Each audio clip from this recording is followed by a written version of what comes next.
It's from this juncture that we invite the next guest to give his speech. That is none other than Professor John Apuru-Otakej, the Vice Chancellor of the University of Juba, to come and address this gathering. You're most welcome.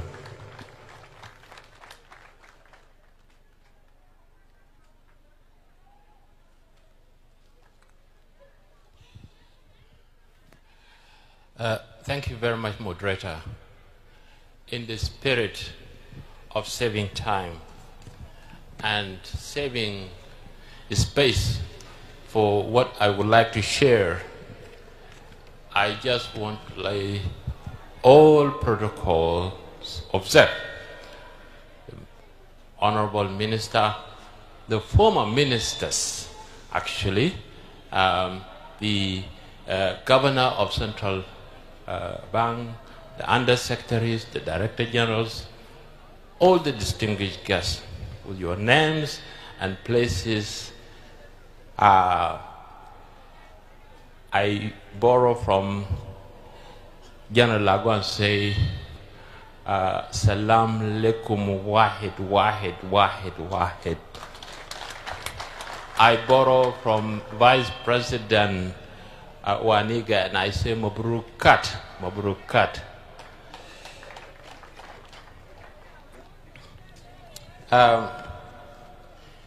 First of all, I want to say congratulations to Dr. Bak Barnaba for the trust of the President. So congratulations, very special to you. I'm here wearing two hats.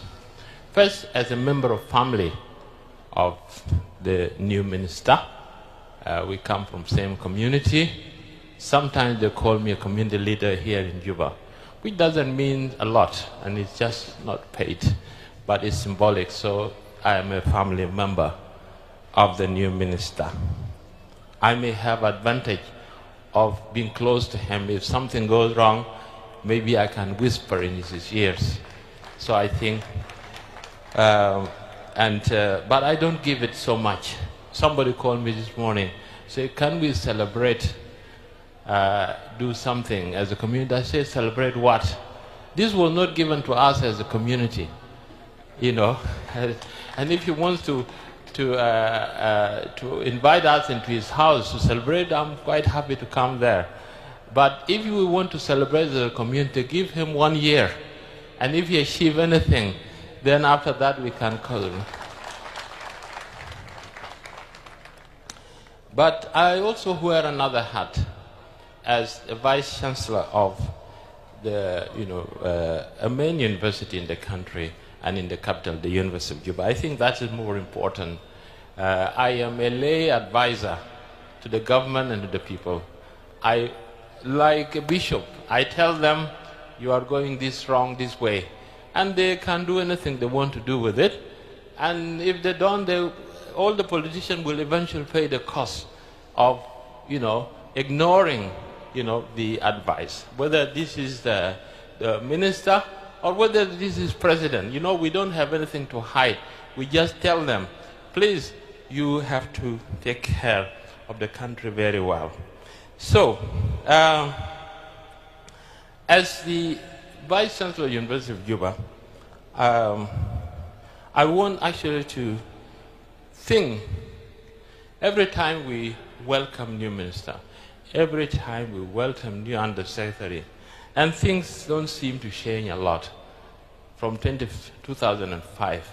And I can say Minister of Finance is a destructive machine, that roll about, bringing people happily in and spitting them out there, rude and okay, and nothing really changed. Of course, things change. And of course, we as a citizen, we don't get happy. So we don't say that you haven't done anything. You do something, but our expectations are even higher. And our needs are even greater.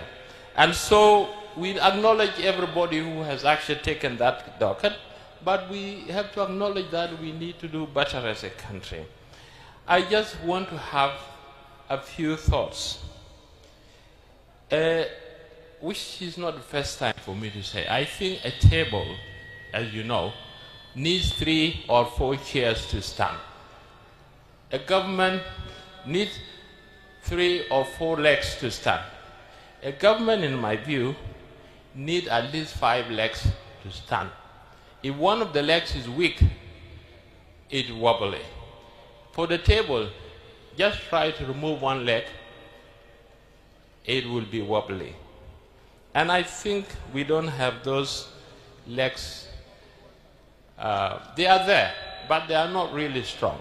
One is a strong, competent civil service that is underpinned by the rule of law. It means civil servants need to be well educated, very competent, and they are well paid than anybody in the country. They carry the executive, they carry legislative, they carry judiciary. Without well-paid, strong civil service, we will not. The way they are recruited and what are their qualifications is important. If we think that this is a place where we put our relatives and then give them 13,000 pounds, $10, and we expect them that are going to negotiate $200 million US contract for us, then we are kidding. So at the moment, we are not. It's the first leg, is the alpha, is the omega. In every country, Britain, Japan, China, they stand on strong civil service. My brother, this is what you need to do. You know, you need to prepare. When we sat here, you actually put up the tents so that we have a good shadow. Civil service is the strong tent that we are sitting in. You go and pay these business people and so on, then you'll be out in no time. They are the ones that do the plans. The plans are sent to the parliament, and they talk about 400%. That doesn't make any sense. It's because the civil servants didn't do their job well. Because they are not motivated. And perhaps a good number of them are not competent. They are there by mistake, warming chairs. So that's the strong pillar. This is the beginning of good thing. When China put philosophers as civil servants to do accounting and auditing and laws, China has 2,000 years of stability after being a country like South Sudan, country of war. Civil service, civil service, civil service. Take care of them. The first leg. The second leg is planning. There must be a way for us to generate good plans, prioritize. You arrive at the parliament, they tell you, you have forgotten this, you have forgotten that, you haven't forgotten this. We have so many roads, and none of them is moving. You have to start with 2 roads. Some places have 4 lanes, and other places has none. Is that a priority? You spread 2 lanes first of all, strong roads through the country, and after that widen them. It's because of poor planning. Planning is not happening in the Ministry of Finance and Planning. We only have finance, but we don't have planning. Please, take care of planning. Planning will generate the priorities right, and will make good plans, and will actually implement them. Budget, you know, now you find that some budget is made, and then the budget, they say there's ceiling, and then some government ministry get more than others, and others don't get anything. But in fact, you find the expenditure is higher than the budget that was planned. So if you plan and you spend more than you plan, the excess should be a reserve for the next year. No budget planning, of course, weak civil servants, incompetent civil service, that is the result. So planning is actually the number 1 that makes good planning. So take care of number 1, they will take care of number 2 pillar. The third one is coordination, and that is actually beyond you. But you need to coordinate as a ministry to make sure that when you send money and the projects to the ministries, that you are supervising them. You are supervising National Revenue Authority, you are supervising Nile Petroleum, you are supervising the urban and water planning, you are surviving the electricity. Now, get away with money. What is it that we are getting? We have 48% of that. Are we collecting so much money going out, and the Ministry of Finance doesn't care, you know, or at least, okay, they care, but I don't know how much. We don't see the result. So planning I mean coordination here. But also coordination beyond that means the president or the cabinet affairs or the prime minister need to make sure that all the ministries are working to the same plans. Yeah, Jama, this is our country, which we developed. We have not planned. Imagine you are going to war. You don't sit down. You don't organize yourself. This has been our situation since 2005. People who want to fight war of poverty, fight war of disease, fight war of electricity, but we are not organized. We need to organize our work. Who is supposed, these ministers, to whom are they accountable? To the extent now, the ministers can actually disobey what the president said. The commander-in-chief has no say. They pay anybody they want, they leave anybody they don't want. And I think this is the practice, especially the Minister of Finance. They can ignore even the president. So to whom are they accountable? Let us change that. And so if the president doesn't want to manage, let us have a prime minister when we have the election. A prime minister who will appoint the ministers and take them to president to appoint. This is leg number 3, coordination. Our government is not coordinated. The president is overwhelmed by all the visitors and all these people want to see him, the dignitaries, and the ministers are just doing as they like, and the country is going to the wolves. So please, coordination is important, but in a small way, the Minister of Finance can coordinate the financial docket, can coordinate the revenue. Nile Petroleum is just something that gives away. Revenue Authority collects, so much exemptions, yeah, and so much uncollected tax bases. Please, you have to coordinate. You are the leader, and also the central bank. What they do, it is actually they have to be supervised by. Number 4 is revenue mobilization. Of course, we have the revenue, but we need to correct one thing. We talk about oil revenue and non-oil revenue. No, the revenue is the tax. You know there is a saying, it said, the king is the treasury and treasury is the king. And it says that you cannot rule what you cannot tax. It means, if you have places, and you know what happened? These stop points that we have, it's because they are not being paid well. That's why they are collecting. Yeah?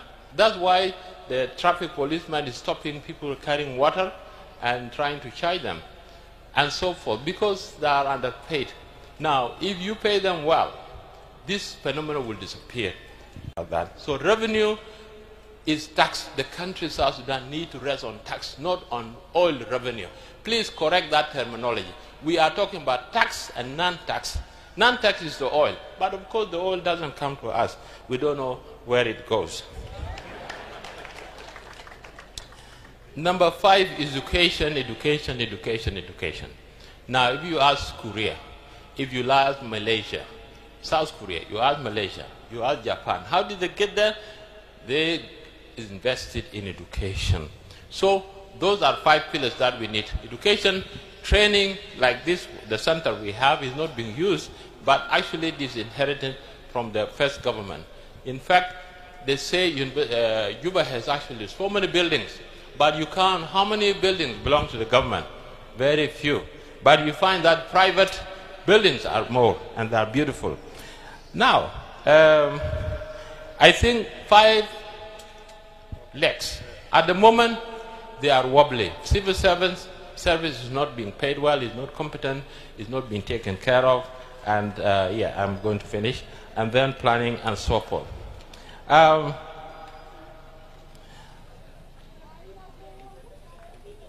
Yes, so finally, I want to say that this ministry is not something, it's not a one-man show. And I want to say that University of Juba is ready to put all its, expertise and support, like what we call technical backstopping, to the ministry. We work together as colleagues. We can tell them, here it is, this was you do, these are the scenarios. It's up to you. It's not our responsibility to pick and choose. The minister, of course, should have ability to filter out the good advice from the bad one. And nobody is responsible for that. Like when you go and choose your own wife, okay, it's for good or for bad. It is belong to you. All the advice will come to you, from all the windows. We will try to advise if you open the doors for us. I think I appreciate what the First Undersecretary is saying. I also have the word yesterday. There's the economic conference coming. We will be actually able to help in terms of organizing it. Also, some of our professors will present papers and do the facilitations, like other institutions like Ebony, like Sud Institute. University of Juba also can actually provide backup. So what I want to say, find the Honorable Minister, you know, like the Central Bank has a board. You need to have a board in the Ministry of Finance, advisory board. And the advisory board, like University of Juba, has a Dean's board. You know, if I have an idea, I take it to Dean's board. Somebody is going to say, what about this, what about that, what about that? They actually advise the Vice Chancellor. And it works very fine. Now, the idea that only the minister can just sign checks and so on, or adopt that policy, you need a support. You need to work with the president so that you appoint economic advisory board within the ministry, which you can yourself chair. And then you bring people in, even the former colleagues, you know, the South Sudan is good in destroying skills. You know, like the Honorable Minister now, you can engage them, you know. People can hold different docket in advisory board, and he can actually humble himself also, you know, give you what you don't know. You involve academia and members, and also chambers of commerce, people of, you know, patriotism, not people who want to eat. So I want to end here. I wish you good luck. I want to say congratulations again. I hope you'll do better. Elections is coming, and actually the ruling parties need to have something that they have to do. You need to solve the problem of the hospital. You know, the doctors are actually working as volunteers. I was there the other day. They get 60,000, 3,000 from the Ministry of Finance, and then 30,000 from the Ministry of Finance, from Ministry of Health, and then 30,000 from collection. 60,000. Please, how can you pay a medical doctor house offer 60,000 and you expect them to work? They are just working as volunteers in hospital. Let's fix hospital service. I have few ideas about that. We can discuss how we can revive the health service. You know, this idea of people being wheeled off, you know, and taken out and evacuated to India, it needs to stop. We need to rehouse, actually, to nationalize the health service. And it will start with the Ministry of Finance. It is like a roundabout. When the roundabout get close, everything else stops. So, my friend, you have a very heavy responsibility. God be with you. Thank you. Thank you very much. Professor John Apurwota-Kech, the Vice Chancellor of the University of Juba. Let's give him a round of applause.